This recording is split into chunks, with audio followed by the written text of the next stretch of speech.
श्रीमद् भगवत गीता चतुर्थ अध्याय।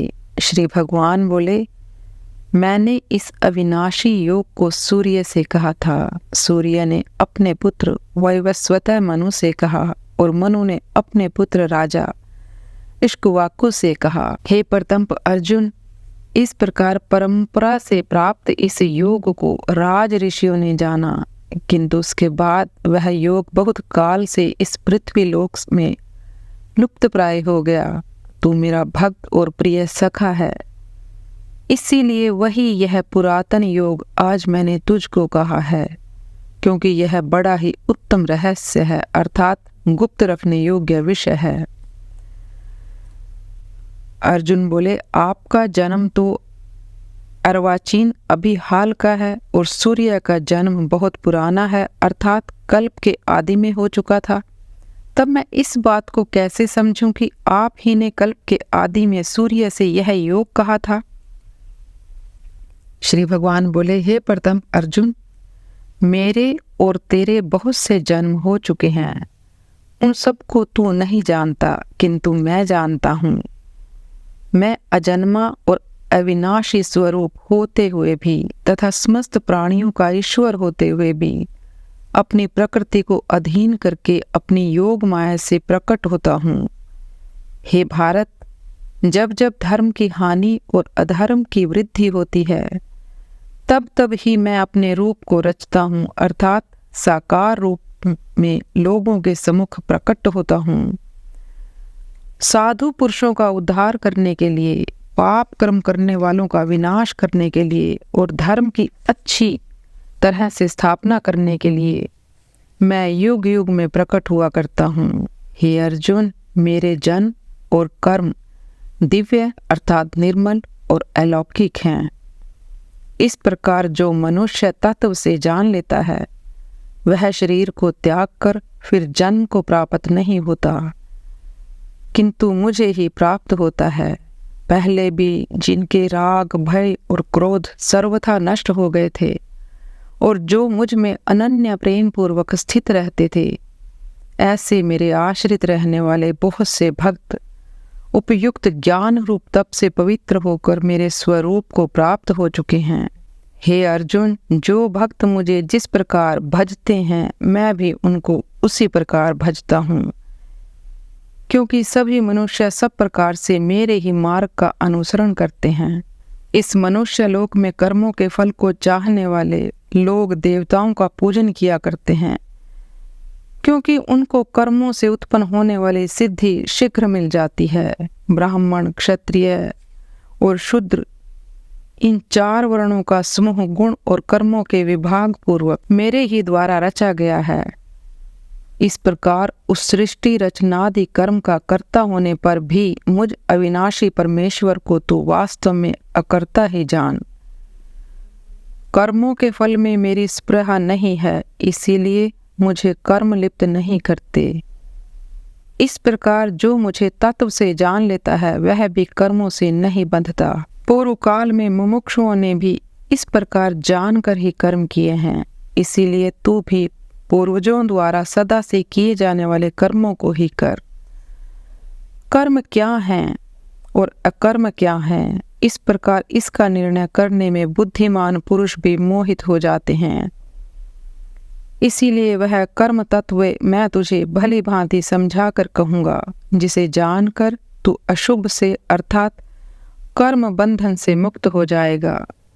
कर्म का स्वरूप भी जानना चाहिए और अकर्म का स्वरूप भी जानना चाहिए तथा विकर्म का स्वरूप भी जानना चाहिए, क्योंकि कर्म की गति गहन है। जो मनुष्य कर्म में अकर्म देखता है और जो अकर्म में कर्म देखता है, वह मनुष्यों में बुद्धिमान है और वह योगी समस्त कर्मों को करने वाला है। जिसके संपूर्ण शास्त्र सम्मत कर्म बिना कामना और संकल्प के होते हैं तथा जिसके समस्त कर्म ज्ञान रूप अग्नि के द्वारा भस्म हो गए हैं, उस महापुरुष को ज्ञानी जन भी पंडित कहते हैं। जो पुरुष समस्त कर्मों में और उनके फल में आसक्ति का सर्वथा त्याग करके संसार के आश्रय से रहित हो गया है, वह परमात्मा में नित्य तृप्त है। वह कर्मों में भली भांति बरतता हुआ भी वास्तव में कुछ भी नहीं करता, जिसका अंतकरण और इंद्रियों के सहित शरीर जीता हुआ है, और जिसने समस्त भोगों की सामग्री का परित्याग कर दिया है। ऐसा आशा रहित पुरुष केवल शरीर संबंधी कर्म करता हुआ भी पापों को नहीं प्राप्त होता, जो बिना इच्छा के अपने आप प्राप्त हुए पदार्थ में सदा संतुष्ट रहता है, जिसमें ईर्ष्या का सर्वथा अभाव हो गया है, जो हर्ष शोक आदि द्वंद्वों से सर्वथा अतीत हो गया है। ऐसा सिद्धि और असिद्धि में सम रहने वाला कर्म योगी कर्म करता हुआ भी उनसे नहीं बंधता, जिसकी आसक्ति सर्वथा नष्ट हो गई है, जो देहाभिमान और ममता से रहित हो गया है, जिसका चित्त निरंतर परमात्मा के ज्ञान में स्थित रहता है।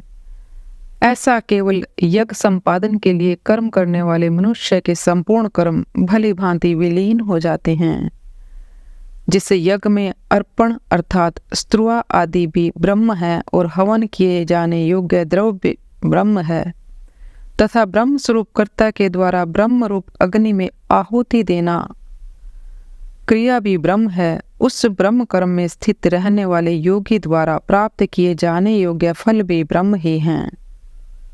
दूसरे योगी जन देवताओं के पूजन रूप यज्ञ का ही भली भांति अनुष्ठान किया करते हैं, और अन्य योगी जन परब्रह्म परमात्मा स्वरूप अग्नि में अभेद दर्शन रूपी यज्ञ के द्वारा ही आत्म रूप यज्ञ का हवन किया करते हैं। अन्य योगी जन श्रोत आदि समस्त इंद्रियों को समपूरक अग्नियों में हवन किया करते हैं। दूसरे योगी लोग शब्दादि समस्त विषयों को इंद्रिय रूप अग्नियों में हवन किया करते हैं। दूसरे योगी जन इंद्रियों की संपूर्ण क्रियाओं को और प्राणों की समस्त क्रियाओं को ज्ञान से प्रकाशित आत्म संयम योग रूप अग्नि में हवन किया करते हैं। कई पुरुष द्रव्य संबंधी ही यज्ञ करने वाले हैं, कितने ही तपस्या रूप यज्ञ करने वाले हैं, तथा दूसरे कितने ही योग रूप यज्ञ करने वाले हैं। कितने ही अहिंसा आदि तीक्ष्ण व्रतों से युक्त यत्नशील पुरुष स्वाध्याय रूप ज्ञान यज्ञ करने वाले हैं, और दूसरे कितने ही योगी जन अपान वायु में प्राण वायु को हवन करते हैं। वैसे ही अन्य योगी जन प्राण वायु में अपान वायु को हवन करते हैं, तथा अन्य कितने ही नियमित आहार करने वाले प्राणायाम परायण पुरुष प्राण और अपान की गति को रोककर प्राणों को प्राणों में ही हवन किया करते हैं।